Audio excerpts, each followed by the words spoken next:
La yeroo jeetiin dhufe harree haalli yeroo akkuma beekamu gaa doktoroonni hayyoonni biyyattiin sunniin qaba jettu qaroon biyyattii sigale doktara namni ta'u akkumarra deddeebinee isinii himu jirru warroottan kilaasii keessaa tokkoffaa sadaffaa afraffaa shanaffaa ijoollee taap yookaan afaan ingiliffaa itu afrikaatiin top warra ta'eesanii jechuudha sigale ummatoota gartee qaldii digirii bitateetuma gartee faarsee bulaa ta'eetuma ajjeesee jiraataa kanaa miti jechuudha.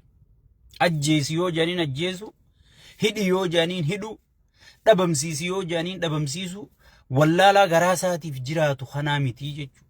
Doktoroota jechuun.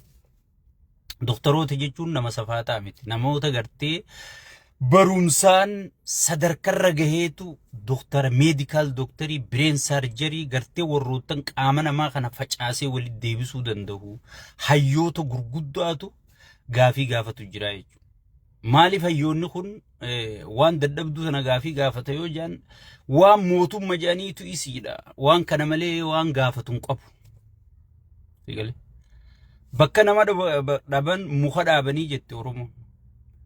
waan carra durriyyee carraan aangorra fidde tana sigale yoo hayyoonni kun tanuma mootummaa jee gaafate male gaafii isiin maaliif beekti mormii bakka namni na gaafatu hin qabu anuma deeggaru harka naa dha'u naa shubbisu akkana naa ta'uu male inni akkasii yaada sigale akkuma ifii quufetti sigale namni quufe rabbi na boojaa jani bar akkuma ifii quufee bulu jiru namni hundi quufee seeheeti koridara kanaan gammada seehee rakkatu jira garuu hayyoonni beelee beelaa gaafataa jira jechuudha.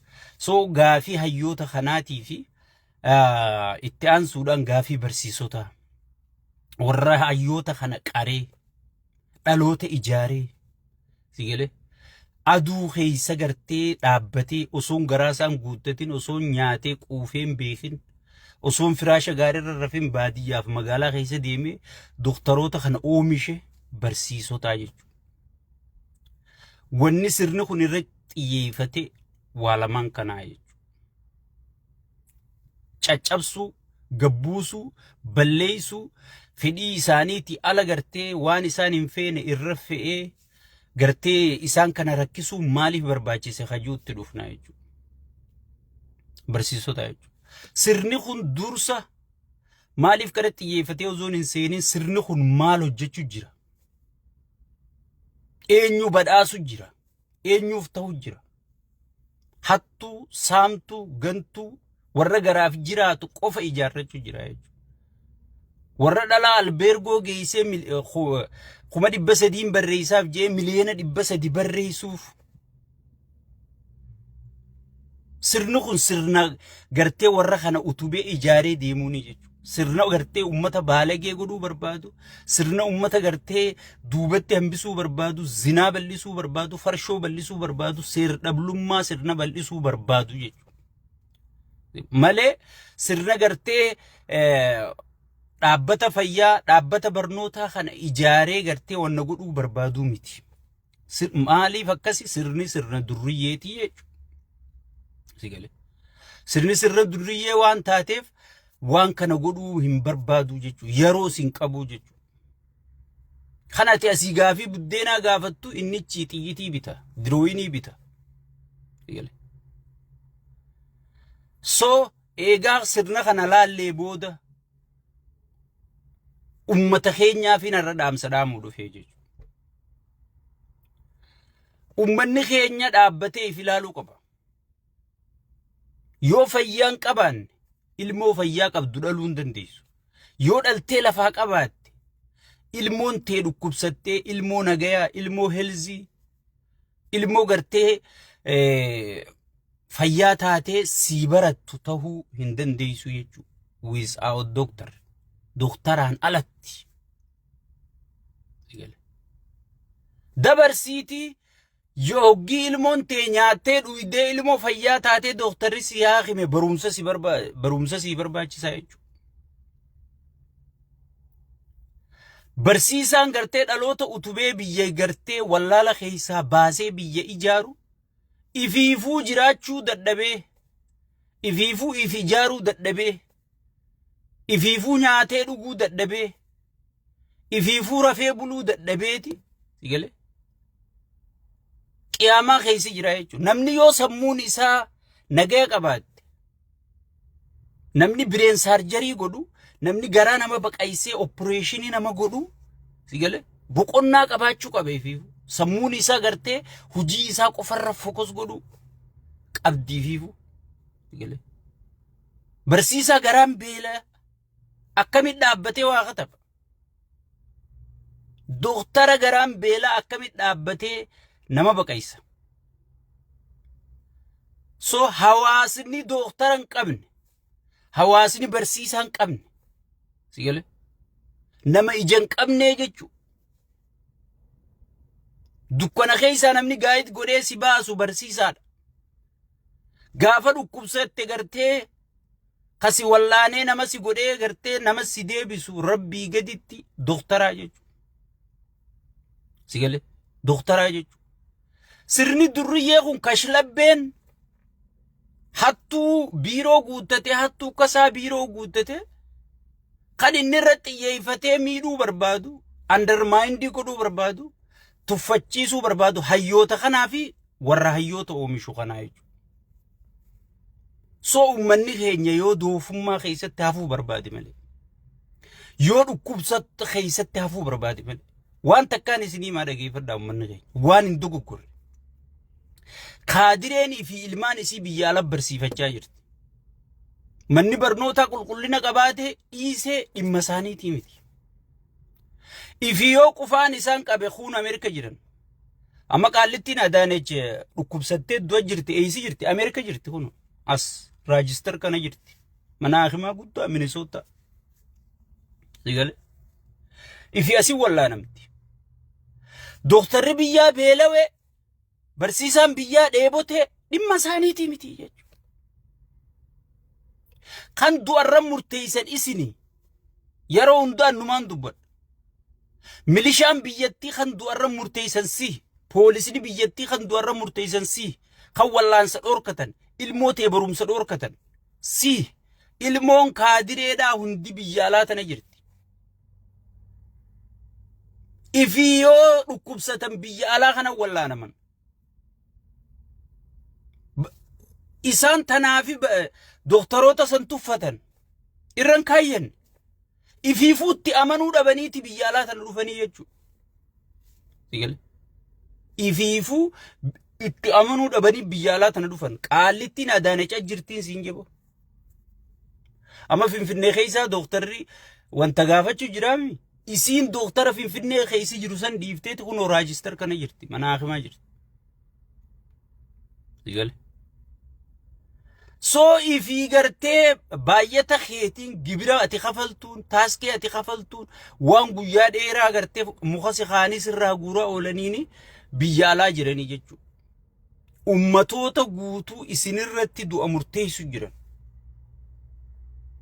Yoo kaatanii doktara kana wajji dhaabbachuu baattan yoo gaafiin teenya gaafii barsiisaati gaafiin barsiisaa gaafii teenya gaafiin doktara gaafii teenya jettanii jara kana bira dhaabbachuu baattan du'a mataa keessaniif ifirra murteessitanii jechuudha.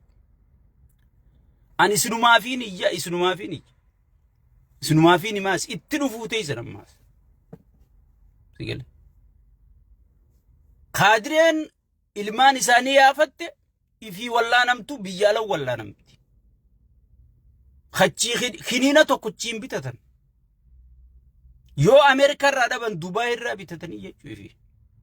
Yoo dhabanii dhaban ka Ameerikaa yoo isaan hin dhaqqabne Dubaay irraa bitatanii jechuudha.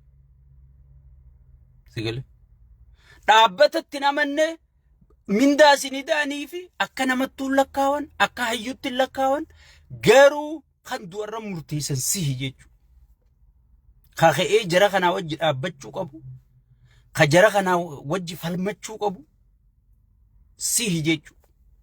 Gaafiin doktoroota gaafii kursiiti miti. Abalu aangoo qabatee abalu aangoo irraa gannama haanuu dhiisuu miti. Lubbuun haa jiraannu.